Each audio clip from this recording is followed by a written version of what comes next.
एक बार गिद्धों का झुंड एक द्वीप पर पहुंचा जो समुद्र के बीच में स्थित था। उस समुद्र में बहुत सारी मछलियां और समुद्री जीव थे। इस वजह से गिद्धों के पास खाने पीने की कोई कमी नहीं थी। उन गिद्धों के लिए सबसे अच्छी बात यह थी कि वहाँ कोई भी जंगली जानवर नहीं था जो उन पर हमला कर सके। गिद्ध वहाँ बहुत खुश थे क्योंकि उन्होंने इतना आरामदायक जीवन पहले कभी नहीं जिया था। झुंड में अधिकांश गिद्ध युवा थे और सोचने लगे कि वे अपना शेष जीवन यहीं व्यतीत करेंगे क्योंकि उन्हें ऐसा आरामदायक जीवन कहीं और नहीं मिलेगा। उन सब के बीच में एक बूढ़ा गिद्ध था। जब उसने उन युवा गिद्धों को देखा और उनके विचारों के बारे में जाना तो वह चिंतित हो गए। एक दिन उन्होंने सभी युवा गिद्धों को बुलाया और अपनी चिंता व्यक्त करते हुए कहा, बहुत समय हो गया है हमें इस द्वीप पर रहते हुए।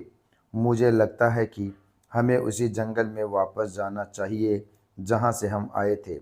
यहाँ हम बिना किसी चुनौती के जीवन जी रहे हैं। ऐसी परिस्थितियों में हम कभी भी मुसीबत के लिए तैयारी नहीं कर पाएंगे।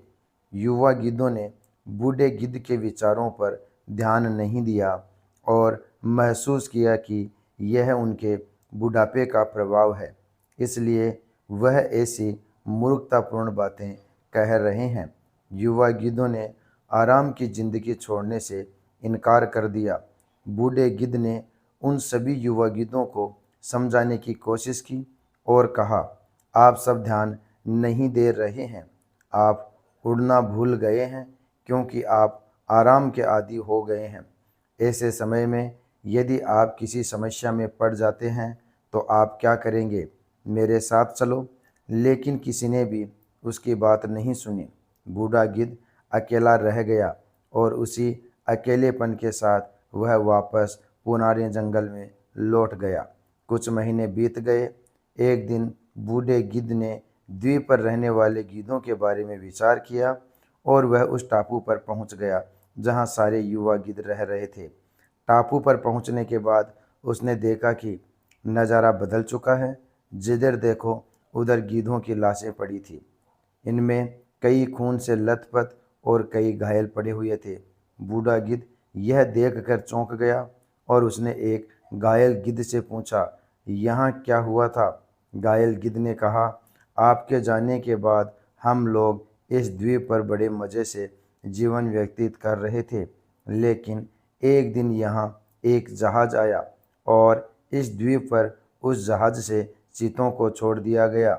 शुरू में उन चीतों ने हमें कुछ नहीं किया, लेकिन कुछ दिनों बाद जब उन्हें एहसास हुआ कि हम सब उड़ना भूल गए हैं और हमारे पंजे इतने कमज़ोर हो गए हैं कि हम न तो हमला कर सकते हैं और न ही अपना बचाव कर सकते हैं, यह सब जानकर वह हम पर हमला करने लगे और हमें खाने लगे। हम अपनी बेवकूफ़ी की वजह से इस हालत में हैं। शायद यह परिणाम हमें आपकी बात न सुनने के कारण मिला है। वर्तमान समय में हम हर पल अपनी आरामदायक स्थिति के बारे में विचार करते हैं और प्रयास करते हैं, हर वो काम करते हैं जो हमें और हमारे परिवार को आरामदायक स्थिति में लाएं। एक बार हम पुनः विचार करें, क्या वास्तव में वह आरामदायक स्थिति में रहकर हम खुद को और हमारे परिवार को भविष्य की चुनौतियों के लिए तैयार कर रहे हैं या फिर हम सभी कमज़ोर बन रहे हैं? दोस्तों, जीवन में कठिन परिस्थितियां आने पर हम पहले से अधिक मजबूत होकर निकलते हैं। दोस्तों, वीडियो पसंद आया हो तो लाइक और शेयर ज़रूर कर देना।